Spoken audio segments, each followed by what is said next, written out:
মনকে আগে খুশি রাখতে হয়, তাই না? মন খুশি থাকার জন্যই মানুষ এত দূর দূর থেকে উৎসব করতে আসে, নাহলে আমাদের এত দূরে এসে লাভ কি? কি পাচ্ছি উৎসবে এসে?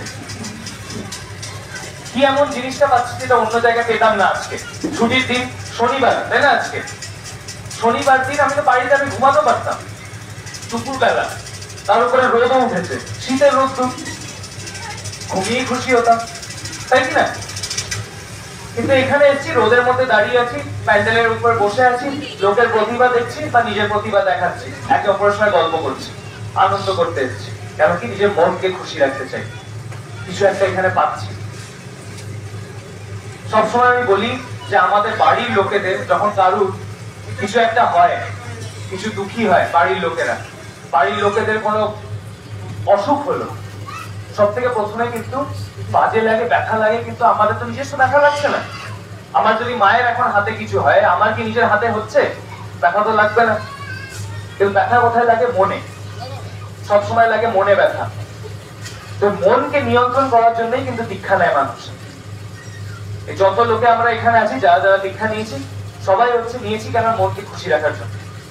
কেন কি? আমাদের কাছে যখন আমরা পড়ে যাব বা কিছু থাকবে না ধরে রাখার, যখন আর কিছু নেই, তখন আমরা জানি যে কেউ একজন আমাদের সাথে আছে আমাদেরকে নিয়ন্ত্রণ করে রাখার জন্য, যে কোথাও একটা আমি ফিরে আসতে পারবো, বারবার ফিরে আসতে পারবো, আর তিনার পথে চলে আবার নিজেকে খুশি করে উঠতে পারবো, তিনার হয়ে উঠতে পারবো, তাই না? আমি তো একদম এটাকে একদম সিম্পল ভাবে ভাবি এই জিনিসটা, যে পড়ে যাচ্ছিলাম আর কাউকে ধরে উঠছি। সবাই কোনো না কোনো সময় নিজের জীবন থেকে ছিটকে যায়। কারোর পরীক্ষায় কোনো অসুবিধা হয়, কারোর কখনো রেলওয়েতে এক্সাম হচ্ছে না, তাতে কোনো অসুবিধা হয়, রেলওয়েতে পাচ্ছে না চাকরি, ব্যাংকে পাচ্ছে না চাকরি, তাই না? অনেক রকমের অসুবিধা থাকে, এই অসুখ আছে, সেই অসুখ আছে, কত কিছু অসুখ থাকে। তখন মানুষে ভাবে যে এত কিছু করছি তাতেও কিছু হচ্ছে না, লাভ কি? এই লাভ কি যখন মাথায় আসে,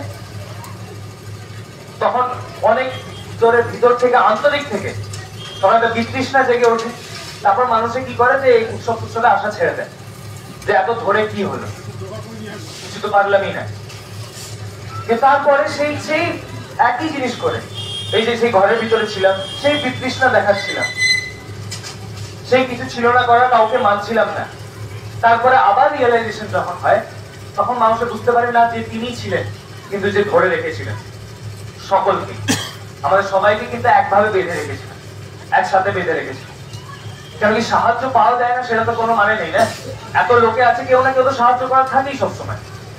এতগুলো আমি নিজে গল্প শুনেছি যে মানুষের রোগ হচ্ছিল করোনার সময়, সেখানে কত জায়গা থেকে, ভারতের কত জায়গা থেকে মানুষের, ভারত কি বাইরের দেশ থেকেও ওনাকে সহযোগিতা করা হয়েছে যাতে কোভিড এর আইসিইউ টাকা উঠে দেয়।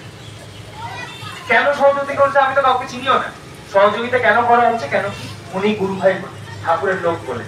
আর শুধু গুরু ভাইও না, পাশের লোককে আমরা সাহায্য করবো না কেন? সাহায্য করাতে তো কখনো বাধা আসা উচিত না। আমি তো ভাবি না কখনো